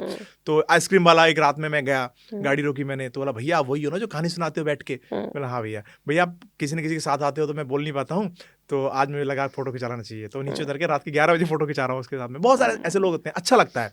ये इंस्पिरेशन ये मिलती है कि भाई हम डटे रहे, रुके नहीं। अभाव था मेरे पास भी, ऐसे नहीं है कि स्टार्टिंग से ही बहुत भाई रिच लाइफस्टाइल रही है, स्टार्टिंग से अभाव था, लेकिन कंसिस्टेंसी थी, जुनून नहीं टूटने दिया कि करना है तो लगातार करना है, चाहे कुछ भी हो जाए, और उसने बना दिया। तो 8 के पहाड़े में आपने जिंदगी का सारा सार तो समझा दिया। कोई और पहाड़ा ऐसा है आपके जहन में जिससे जिंदगी का मोटिव किसी को मिल जाए कि भाई अगर मुश्किल में है तो रास्ता कैसे निकालना है? मुझे लगता है कि उम्र कोई भी हो, सीखना नहीं छोड़ना चाहिए। ठीक है, चाहे बचपन में हो, बूढ़े हो। मुझे बड़ा क्रेज है सीखने का। मैं अभी एआई सीख रहा हूँ क्योंकि नया दौर है, और मैं अपने कैमरामैन को बोलता हूँ भाई नई एआई से नया वीडियो बनाएंगे, नई चीजें करेंगे। मुझे बहुत शौक है नए बिजनेस स्टार्ट करने का। अब यकीन नहीं मानेंगे, मैंने अपने अब तक की लाइफ में, मेरी उम्र 35 साल हो गई है, मैंने कम से कम 25 से ऊपर बिजनेस स्टार्ट करके छोड़ दिया। मतलब फ्लॉप हो गया, मैं नुकसान हो गया, बर्बाद कर दिया। तो घर वाले ऐसे नहीं बोलते कि भाई स्टेबल माइंड के नहीं हो तुम, कभी कुछ कभी घर वालों से लिया थोड़ी ना है पैसा, अपना पैसा डुबाया है। तो अभी ऐसा हुआ, किसी ने बताया चाय पत्ती आ रही थी, मेरे पापा बागान में थे, बॉर्डर पे ड्यूटी कर रहे थे दार्जिलिंग के बागानों में। पापा चाय की करते हैं अपन, चाय का ब्रांड चालू किया मैंने साड़ियों का बिजनेस चालू किया, मैंने बहुत सारे बिजनेस चालू किए छोटे मोटे। फिर ऑनलाइन सेल्स चालू किए, वेबसाइट्स बनाई, ट्रैवल एजेंसी, ये वो। अब इतने सारे इनसे एक्सपीरियंस मिला कि भाई मैं या तो मैं जीतूंगा या सीखूंगा, हारूंगा नहीं कम से कम। अब मुझे कोई बिजनेस का बात कर रहा है, मुझे पता चल जाता है भाई यार लॉस प्रॉफिट क्या है, कितना आंकलन है, पता चल जाता है।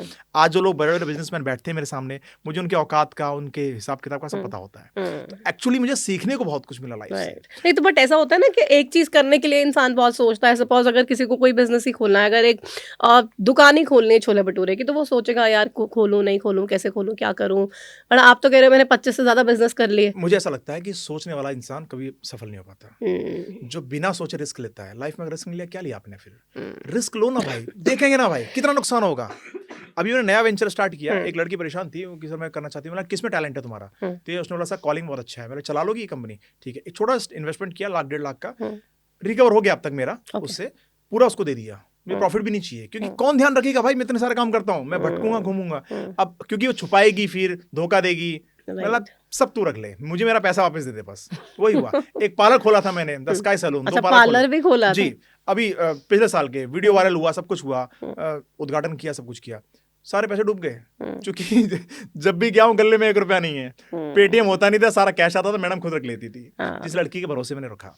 ठीक है, अब सीन होता है कि आप भरोसा किस पे करोगे, और खुद अकेले कर नहीं सकते हर जगह। तो मैंने सोचा कि भाई जो मैं कर रहा हूँ उसमें दक्षता हासिल करूँ, वही करता रहूँ भाई।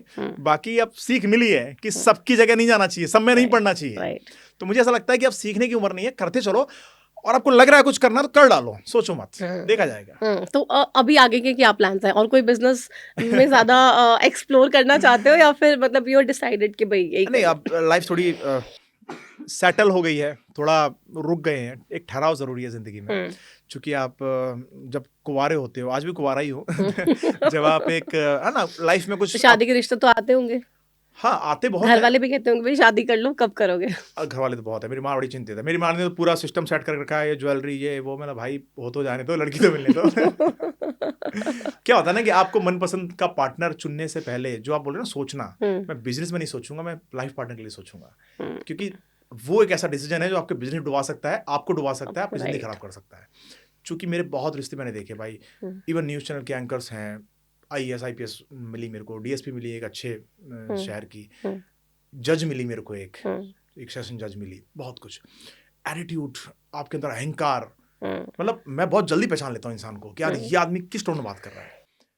तो मुझे ऐसा लगता है, कहीं ना कहीं ऐसा लगता है कि यार आप जिंदगी खराब कर रहे हो भाई, आप कितना क्या उम्मीद कर रहे हो उससे कि आपको करोड़ों लाखों रुपए कमा के दे, आप खुद कमा लोगे भाई, खुद के अंदर काबिल है तो खुद कमा लोगे, पर आपको क्या चाहिए? आपके बच्चों को अच्छे संस्कार मिले, आपके माँ बाप की अच्छी देखरेख हो, आप समाज में जहाँ स्टैंड करो, लोग बोले वाह यार इनकी वाइफ देखो, हस्बैंड वाइफ देखो, आप खुद से सेटिस्फाइड हो सकें कि आप जब फोन स्विच ऑफ करके कश्मीर की वादियों में आराम से घूम रहे हो तो आपको टेंशन ना हो कि मेरी वाइफ का कहाँ चल रहा है, किससे बात कर रही है, किससे चैट कर रही है, करैक्टर की सही हो, सब कुछ देखना पड़ता है। और आजकल तो आप देखो जितनी खबरें आती हैं, मतलब शादी पे तो विश्वास उठ सोच जाए के आदमी डर रहा है भाई कि शादी करे ना करे, पता चले कहीं आज सीमेंट के कट्टों में मिल रहे हैं, कल को ड्रम में मिल रहे हैं, हम तो खुद हैरान है हो क्या गया लोगों को भाई। और अच्छे सकल सूरत वाले समझ में आते हैं, लोग कहाँ कहाँ जा रही हैं औरतें। मतलब मुझे ऐसा लगता है कि जब से सोशल मीडिया हावी हुई है हमारी लाइफ पर, तब से लोगों ने अपना होश खो दिया है। मतलब वाइस वर्सा भी है, महिलाओं के साथ भी है, पुरुषों के साथ भी है, दोनों ही कहीं ना कहीं महिलाओं के साथ तो चला आया है, नो डाउट, ठीक है, पुरुषों ने अत्याचार किया है क्योंकि पूरा देश पुरुष प्रधान देश रहा है हमारे देश, ठीक है, तो हुआ है, मैं समझ सकता हूँ, लेकिन यार ये क्या अपोजिट हो रहा है कि महिलाओं ने जब से समझा है कि भाई हम भी कर सकते हैं कुछ, तो ये मर्दों को कत्लेआम करना शुरू कर दिया। ये भी तो हर तरफ से खबरें आ रही हैं। Exactly. और लेकिन फिर ऐसी सिचुएशन में, जैसे मेरा भी भाई है तो वो कहता है मैंने शादी ही नहीं करनी है क्योंकि मुझे समझ ही नहीं आता है भाई क्या होगा क्या नहीं होगा, इससे बेटर है आप खुद ही अपनी लाइफ जियो और एंजॉय करो। सो आपका भी ऐसा कोई विचार तो नहीं? नहीं, शादी वादी को लेकर ऐसा विचार तो नहीं है कि नहीं करनी, ऑफ कोर्स करनी है, क्योंकि हम किसको समझा पाएंगे भाई। मैं पब्लिक को गुस्सा करके सुनाऊंगा तो नहीं समझेगी, बच्चों को कर सकता हूँ क्योंकि उसको मुझे सिखाना है, अपने पैरों को खड़ा करना है। तो मैं चाहता हूँ कि भाई मेरी औलाद मुझसे भी 10 गुना ऊपर हो। तो एक आइडियल पार्टनर में क्या होना चाहिए जो लड़के बेसिकली देखते हैं कि उनकी होने वाली बीवी ऐसी हो? मुझे लगता है सहन शक्ति सबसे ज्यादा होनी चाहिए।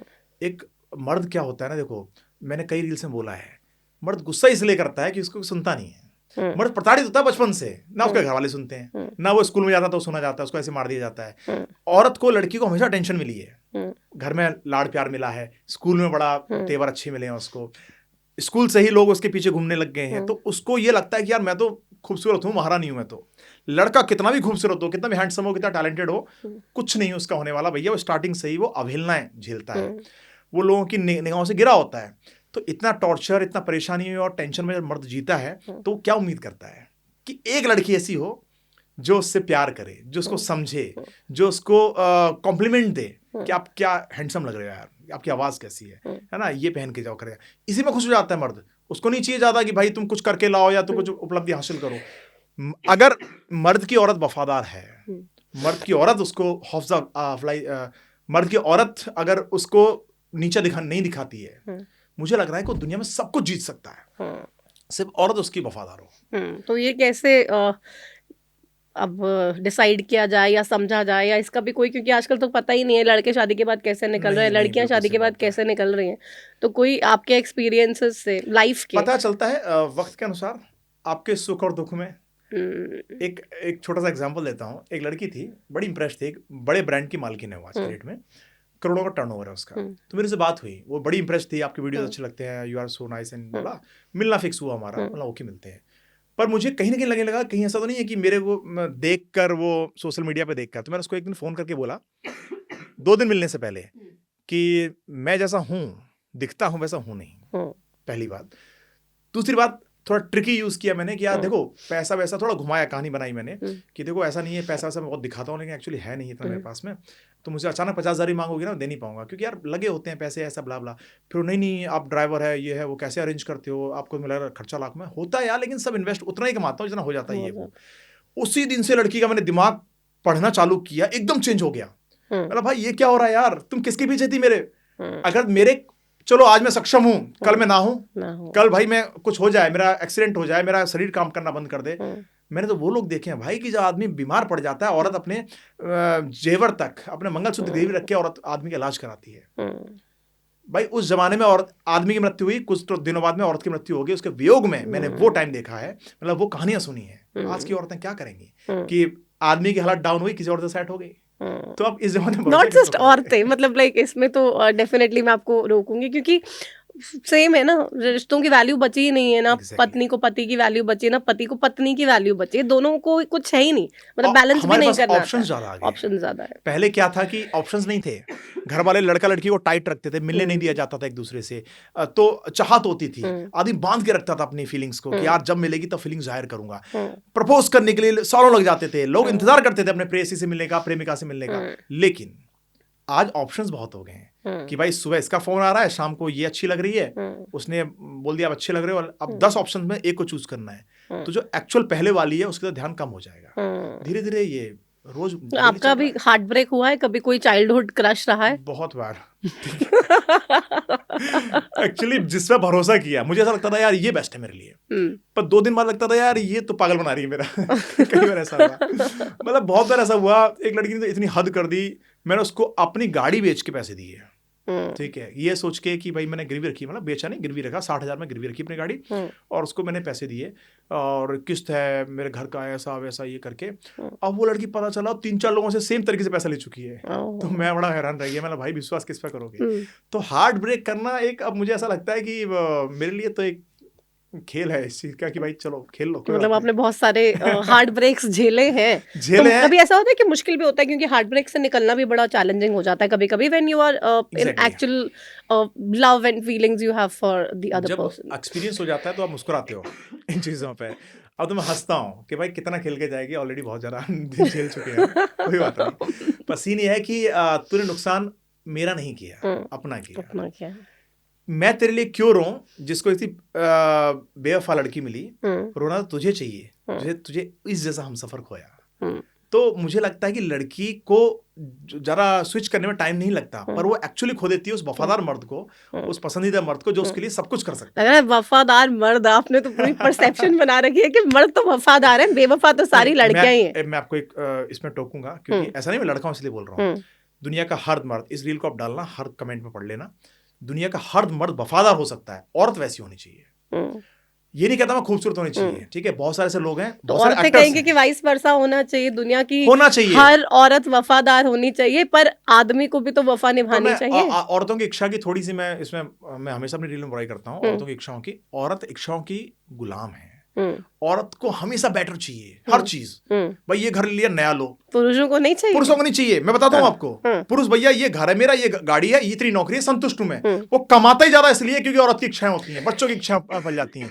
बच्चे कहाँ सीखते हैं? औरत सीखते हैं। आज उसने ये पहना है, उसने ये साड़ी चाहिए, वो साड़ी चाहिए, तो इच्छाओं भैया गुलाम है, तो हम क्यों झेलें? भाई तुम नौकरी कर लो ना। पर आदमी, लड़कियां दूसरी नौकरी नहीं ढूंढती, दूसरा मर्द ढूंढ लेती हैं, ठीक है। अब सीन होता है कि आदमी उस चक्कर में ज्यादा कंट्रोवर्सी को क्रिएट करने वाला हो जाता है वाली बात बोल रहा है। कोई बात नहीं, फैक्ट है ये। आदमी संतुष्ट रहता है, औरत कभी संतुष्ट नहीं होती, मुझे ऐसा लगता है। लेकिन आदमी कहते हैं एक औरत से संतुष्ट नहीं रहता है, आदमी को चाहिए भाई अच्छा वो लड़की की रील देख ली, बहुत अच्छी लग रही है, उससे मिल लो, उससे बात कर लो, उससे चैट कर लो। नहीं, not just physical satisfaction, otherwise also physical appearance की भी बात कर रही हूँ मैं।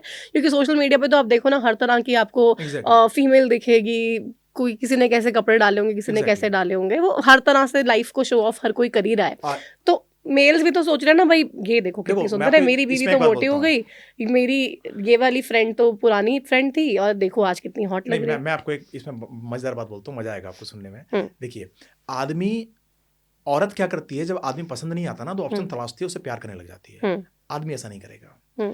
वाइफ है उसकी या उसकी गर्लफ्रेंड है, उसको बेहंतहा मोहब्बत करेगा। अगर दूसरी पसंद भी आ गई, वो उसे प्यार नहीं करेगा, वो चाहे कुछ भी करे, वो रिसेप्शन रख ले, अपने आसपास घुमाए फिराए, डेट करे, वो प्यार नहीं करेगा। ये फैक्ट है। इसको जितना जल्दी औरतें समझ जाए उतना अच्छा है। तो और तो क्या करेगा, धोखा तो हो गया ना, कह सकते हो। तो पुरुष ने धोखा दिया, देन इट इज फाइन। लेकिन वो उसके आप कह रहे हो फीमेल कुछ भी करे तो वो ही सारी फसाद की जड़ है। लेकिन फीमेल प्यार कर बैठती है, फीमेल सब कुछ देती है, फीमेल उसके राज खोल देगी, वो उसकी प्रॉपर्टी उसके नाम करा देगी। बहुत सारे एक्टरों के साथ हुआ ये कि भाई पति की सारी प्रॉपर्टी अपने नाम करके भाग गई किसी और के साथ में। तमाम ऐसे केसेस हैं। आदमी ने कभी ऐसा नहीं किया। आपने देखा होगा कि औरत ने अपने प्रेमी के चक्कर में पति का मर्डर कर दिया। एक आदमी ऐसा दिखा दो जिसने अपनी प्रेमिका के चक्कर में अपने पति का मर्डर कर दिया हो, एक दिखा दो। कभी नहीं करेगा वो ऐसा, क्योंकि वो प्यार अंततः उसी को करेगा। उससे खुश नहीं है, ना खुश है, चिकचिकबाजी करती है, टेंशन देती है, तो वो अपना फ्रस्ट्रेशन निकालने के लिए 2-4 दिन के लिए बाहर चला जाएगा। वो कहीं भी कुछ भी कर लेगा। नॉर्मल ये गलत है। मैं इसका समर्थन नहीं करता। 2-4 दिन के लिए आप मैं इसका समर्थन नहीं करता, पहले बोल रहा हूँ गलत है। लेकिन वो प्रेम नहीं करेगा बाहर, वो प्रेम उसी से करेगा। बाहर मुंह मारने जाएगा लेकिन प्रेम नहीं करेगा। बट देन वो आदमी जो है वो भगवान का रूप है। देखो, मैं ये भी नहीं कहता, मैं समर्थन भी नहीं करता, पर मैं कह रहा हूँ ये डाला है मर्दों में ईश्वर ने। क्योंकि मैं इसलिए कह रहा हूँ, मैंने देखा है। मैं ऐसा नहीं मैं ऐसा हूँ, मैंने देखा है ऐसा लोगों का। लेकिन औरतें जस्ट इसके अपोजिट हैं। उनको पसंद नहीं आया, चेंज, 1 चेंज, 2 चेंज, 3 चेंज। और जब भी मिलो उनसे पूछो, मेरा पर्सनल एक्सपीरियंस कि आपका सिंगल हो, हाँ मेरे को तो 12 साल हो गए बिछड़े हुए हो। 12 साल पता लगता है 12 बॉयफ्रेंड बना के बैठी हो। ये फैक्ट है। मुझे लग रहा है आपके लाइफ में बहुत सारी ऐसी महिलाएं आई हैं जिन्होंने आपका बहुत ज्यादा आपको चीट किया या बहुत बड़ा तरीके से काटा है। मतलब मुझे ऐसा लगता है चीट किया, ऑफ कोर्स। भाई मेरा तुम पैसा यूज कर रही हो, मेरा तुम वैभव यूज कर रही हो, मेरा नाम यूज कर रही हो, ठीक है, लोग बता रही हो ये मेरा बॉयफ्रेंड है, बॉयफ्रेंड। मैं बोलता हूँ भाई मैं जब एक के साथ हूं, मैं तुम्हारे साथ ही रहूंगा। एक के बनो, एक ही के रहो। पर उस टाइम पे मैं सिर्फ तुम्हारा हूं ना। तुम दुनिया में गा के मेरा नाम फैला देती हो, भाई ये मेरा है, मेरा है, तो शादी कर लो फिर। शादी तुम्हें करनी नहीं है। बॉम्बे की ये लाइफस्टाइल है। सबको बता देंगे भाई ये मेरा बॉयफ्रेंड है, बाद में शादी नहीं करेंगे। तो वही तो ना, लिव इन का ट्रेंड जब इतना ज्यादा चल रहा है तो हर कोई रेडी है कि भाई हाँ ठीक है लिव इन रिलेशनशिप रख लो, बट एक्चुअल कमिटमेंट की बात आती है शादी की तो सब डरते हैं। लड़की डरती है। लड़की को सिक्योरिटी चाहिए, लड़के को नहीं चाहिए। लड़के को सिर्फ वफादारी चाहिए, लड़के को सिर्फ कैरेक्टर चाहिए लड़की में। लड़कियां लड़के में भविष्य देखती हैं, लड़का लड़की का इतिहास देखता है। लड़की अच्छी है, शादी कर लेगा झट से। लड़के का फ्यूचर सेट होना चाहिए तो ही लड़की शादी करेगी, अदरवाइज सुंदर है, हैंडसम है, पैसे वाला है, लूटेगी, खाएगी, चलेगी। मैंने बहुत सारी लड़कियां ऐसी देखी हैं जो जिनके हस्बैंड, मेरी फ्रेंड भी ऐसी एक है, मतलब हस्बैंड बहुत अच्छे बैकग्राउंड से नहीं है। मेरी फ्रेंड जो फीमेल फ्रेंड है वो बहुत अच्छे बैकग्राउंड से थी, सब कुछ त्याग के अपने बॉयफ्रेंड से शादी की और आज तक बहुत अच्छी लाइफ दोनों की चल रही है। She is doing whatever she could for the relationship. Cross कर लिया होगा। हर किसी का अलग सेटिस्फेक्शन है भाई, हर लड़की का नहीं है, लेकिन मैं कह रहा हूँ लड़कों का भी नहीं है कि भाई और सुंदर चाहिए और अच्छी चाहिए। एक टाइम आता है भाई, सब बेटर नहीं हो सकते ना लाइफ में।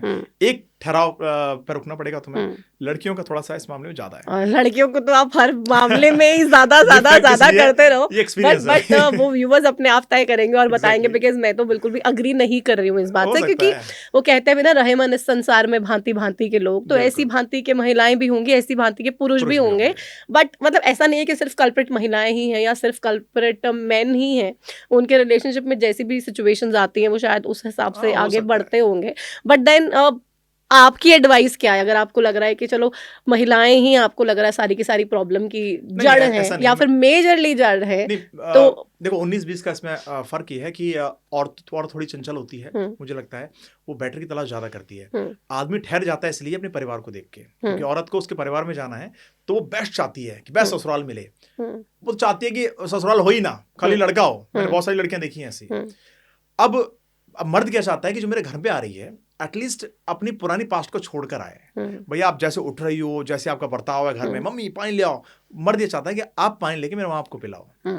ये कल्चर भी हमारा, ठीक है। औरत ऐसा नहीं चाहती, लेकिन कि जैसी मैं रानी तरफ पली हूँ यहाँ भी रानी का कल्चर चाहिए, बिकॉज ऑफ वो इतनी खुल चुकी है, इतनी वाइड हो चुकी है, रील्स वगैरह देखती रहती है, तो उसको लगता है कि मेरे को ऐसी जिंदगी नहीं। बट आजकल तो दोनों काम कर रहे हैं ना, हस्बैंड भी काम कर रहे हैं, वाइफ भी काम कर रही है, दोनों काम कर रहे हैं, तो उसको भी लगता है ना कि भाई सारे काम मैं क्यों करूँ या सारे काम मुझसे ही क्यों उम्मीद की जाए कि मैं घर के करूँ। ये सही बात है आपकी, पर मुझे लग रहा है कहीं ना कहीं दोनों को कॉम्प्रोमाइज करना चाहिए। देखो कॉम्प्रोमाइज एंड सेक्रीफाइस दोनों एक साथ चलाने होंगे। या तो लोग सेक्रीफाइस करते हैं, कॉम्प्रोमाइज नहीं कर पाते। भाई मैं वेजिटेरियन हूँ, तुम नॉन वेजिटेरियन हो, तुम्हें कॉम्प्रोमाइज कर सकता हूँ, तुम मेरे बगल में बैठ के खा लो। या फिर आप सेक्रीफाइस करो ना कि आप खाना बंद कर दो। तो जो सेक्रीफाइस करते थे वो थे पुराने लोग, कि भाई मैं ऐसी हूं, तुम्हें पसंद नहीं है, छोड़ दिया। आजकल कॉम्प्रोमाइजेस हो रहे हैं सिर्फ। क्या देख, मैं तो खाऊंगी, मैं तो ये करूंगी, मैं तो जाऊंगी, मेरे को क्लब पसंद है, तुम्हें पसंद नहीं है तो तुम्हें चलना पड़ेगा। आदमी कॉम्प्रोमाइज कर रहा है, चल कोई बात नहीं यार, चल देता है। मैंने खुद ने किया, मुझे पसंद नहीं है क्लब्स वगैरह, पर मैं गया हूँ कई बार ऐसा। ठीक है, तो आदमी अभी क्या हो रहा है ना, जमाना के हिसाब से बदल रहा है, औरत भी आदमी भी। तो मुझे लग रहा है दोनों को कहीं ना कहीं कॉम्प्रोमाइज लेवल सेट करनी चाहिए। सेक्रीफाइस तो आप छोड़ ही दो, वो तो हो ही नहीं सकता आज की तो मतलब आज की डेट में कोई सैक्रिफाइस मुझे नहीं लगता है कि कोई इतना सेक्रीफाइस कर सकता है कि जैसे मैं अपनी होने वाली बीवी हमेशा बोलता हूँ, जैसे कि पुलिस वाली थी, डीएसपी थी, मैंने बोला यार कभी नौबत आई जॉब छोड़ने की, छोड़ दोगी? जॉब छोड़ दूंगी, पता है कैसे मिलता है ये, डीएसपी हूं मैं। आप दोनों रिलेशनशिप में थे? नहीं भी थे, जस्ट बात चली हमारी। तो मैंने पूछा, मैं यार इसमें क्या गुनाह है? मैं पहाड़ों की वादियों में घूमना चाहता हूँ, मैं वहीं घर बना के रहना चाहता हूँ। आज लोग मर रहे हैं कैंसर से, एयर पोल्यूशन खतरनाक लेवल पहुंच चुका है, नहीं रहना हमें। एक गांव में अच्छी लाइफ जिएंगे ना यार, सेटिस्फेक्शन, तुम्हारे पास पैसा अच्छा, मेरे पास पैसा अच्छा हो जाएगा, अच्छा खासा जिएंगे, और क्या चाहिए हमें? अच्छी लाइफ देंगे बच्चों को।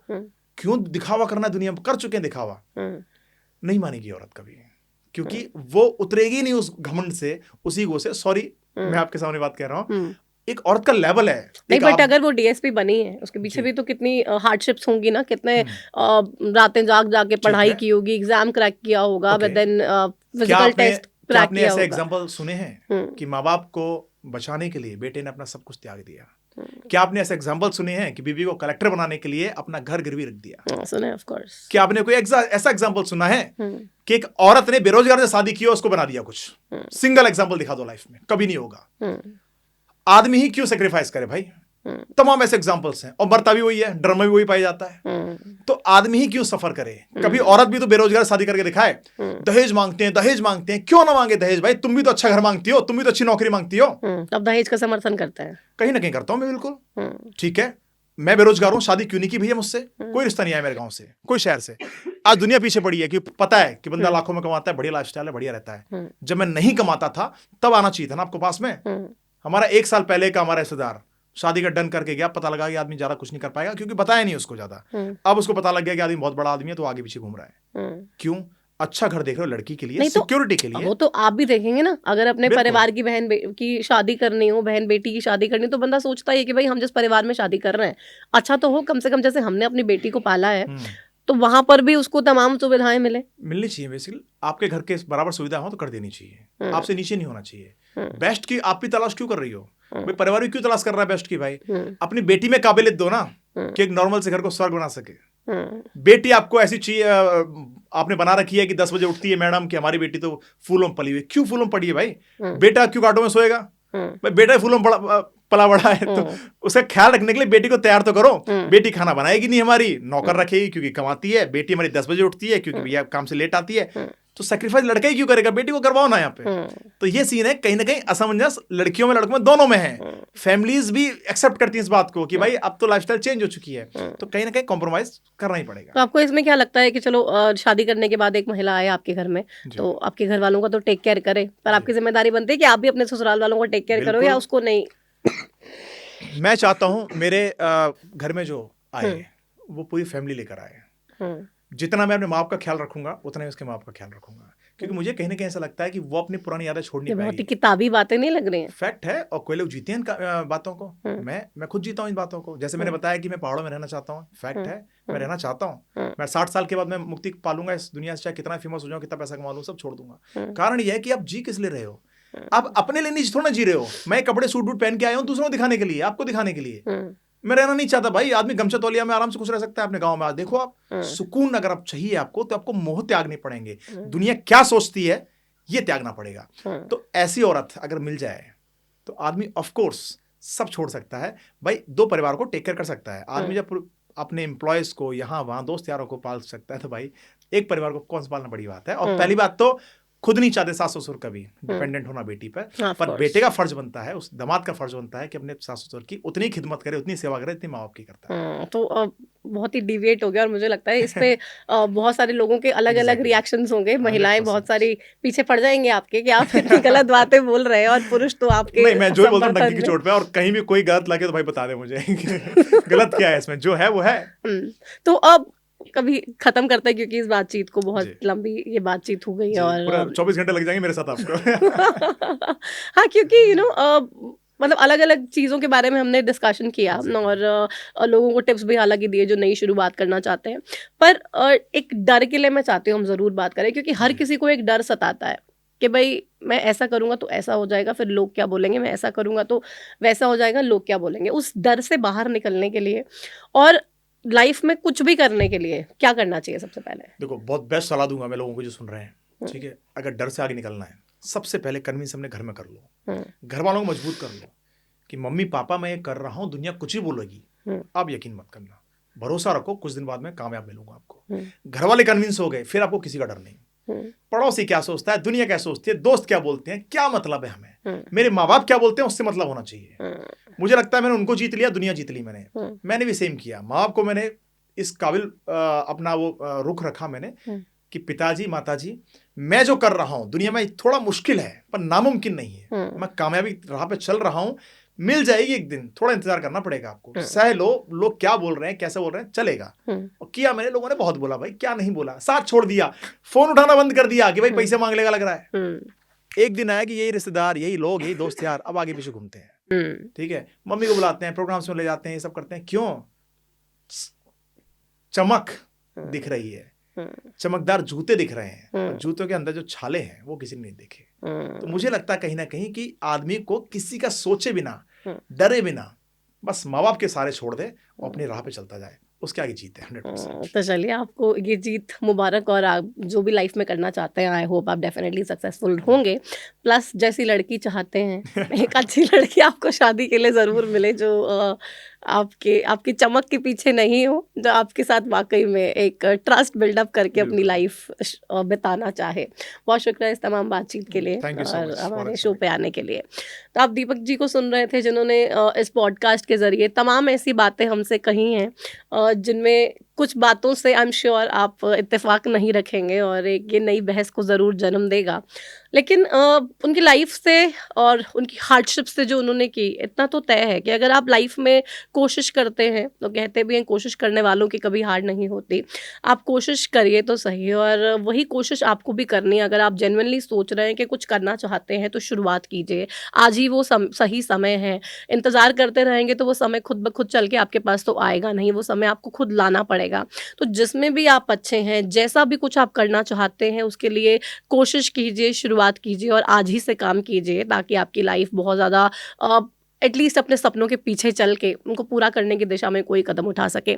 और साथ ही लोगों की सेवा करने के लिए जब भी मौका मिले तो ज़रूर कीजिए, क्योंकि जब खुद हमने प्रॉब्लम्स देखी होती है अपनी लाइफ़ में और खुद ऐसी सिचुएशंस को हमने हैंडल करने की कोशिश की होती है जिनमें सामने वाला बहुत पेन में है और आप वो पेन दूर करने के लिए कुछ एफ़र्ट कर सकते हैं, तो वो एफ़र्ट ज़रूर डालिएगा और सबसे बड़ी बात अपने लिए ज़रूर काम कीजिएगा।